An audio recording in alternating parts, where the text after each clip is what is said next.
again. Okay, so overall I think the setup was very, very good. Yeah. Okay, and we said in the past, and we'll probably continue to say, the fact your feet open a bit to the left, I don't care, because your shoulders are still square to target, your arms, your hips, your shoulders are all nicely in line. Having this left hip and left foot out of the way just helps you rotate. The fact is we're not rotating. It's ironic in some ways, but yeah. Okay, so in terms of the backswing, we're getting a nice hinge of the wrist on the way back. Lovely. Okay, take on the way back. Lovely. Okay, so you can see at this position here now, your hands are sort of fairly low underneath your sort of shoulders and your head there especially. Okay, now as we go back a bit further, which is obviously to get a bit more power, which is great, so we're going back a little bit further in the swing there. Okay, as we swing through the golf ball now, what we were doing here, you can almost see, just to get to back here, just watch sort of your left shoulder and body kind of popping up there. You see the reason why your body kind of pops up, it's got to go somewhere. It either rotates and it moves to target, or it just goes, well, I can't go anywhere. The head stays down a bit. The left foot, or left heel, we can see start lifting off the ground. Because I'm not going that way. Exactly. But ironically, the biggest or the most common phrase we said before we hear is keep your head down. Okay. Yeah. People who try to keep their head down cause their shoulder and body to pop up. Because by keeping the head sort of by keeping the head down, your body can't rotate as easily. If your body can't rotate, it goes up. And then if you're trying to keep your head down because you're fearful of topping the ball, which is the usual kind of, if you see someone top, keep your head down, Jeff, keep your head down, whatever, then the more your head stays down, the more your body pops up. Got to go somewhere, your body. Okay, and the speed that we're creating in the golf ball now, probably best part of 50, 60, 70 mile an hour. And that would explain why if I actually take my head up, I actually get a bit more room to... You've got space for your left, your right shoulder to go underneath your chin, and you actually get a better golf shot, you see. So as you go through the ball in, that looks a bit sort of shruggy and lifty, your left foot, left heel lifting off the ground because there's no real weight shift onto that foot. Your right foot's taking most of the swing and looks quite narrow and cramped and no real shift. This one on here now, as you come in the golf ball, as you swing through, you can see your left shoulder, you start coming down here now into impact, and then your body now rotates to the left shoulder, disappears. So you can see a lot more width, your left foot staying flatter, look at your right foot now starting to move a little more, the right knee starting to move more effectively. So this swing here now, if we were sort of to plot the mark of your hand as we go through, it's kind of there,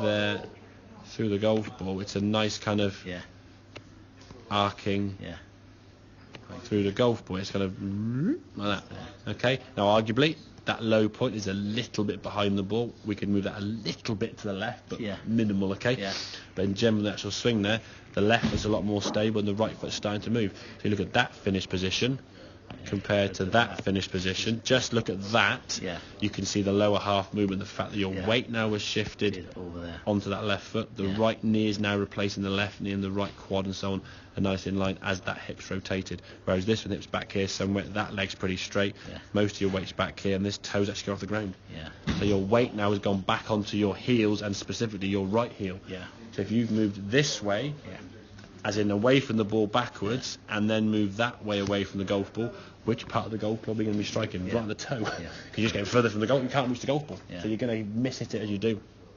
I think part of that has possibly come from the fact you're trying to miss the ground. You know if you hit the ground, it's gone.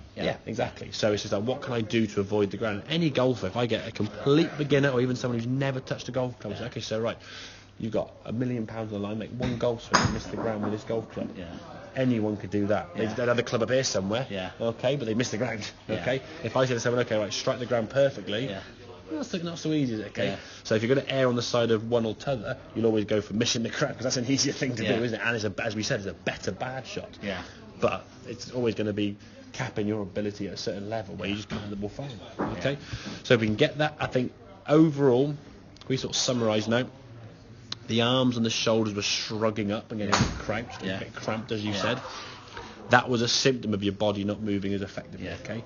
Whether you're trying to stay down more, or it was too cold, or hadn't warmed up, whatever it may be, that body movement, and I think a lot of it as well, we did often discuss at the start, the tension in your hands. You're squeezing the club tight, your hands get tight, your forearms get tight, your bicep gets tight, the back of your shoulders get tight.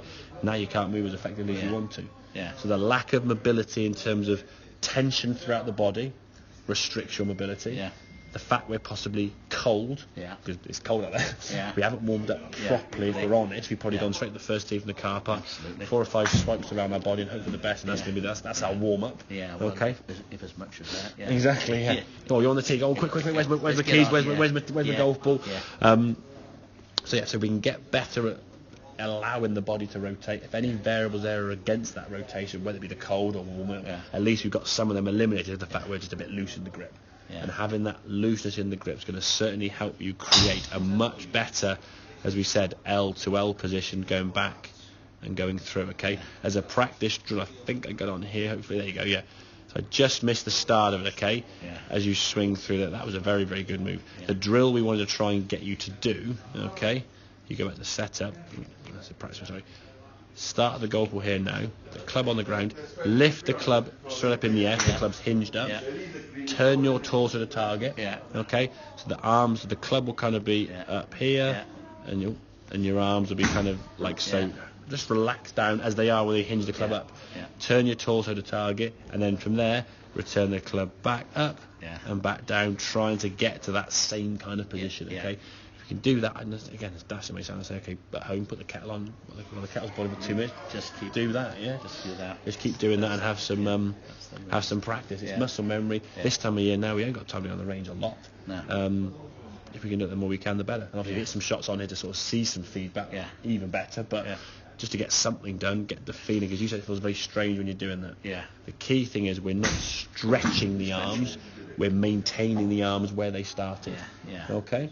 That kind of all makes sense. So absolutely. I think practice with that is going to be key, obviously. Whatever we can do at home or wherever, really, to be fair, to help maximise the progression.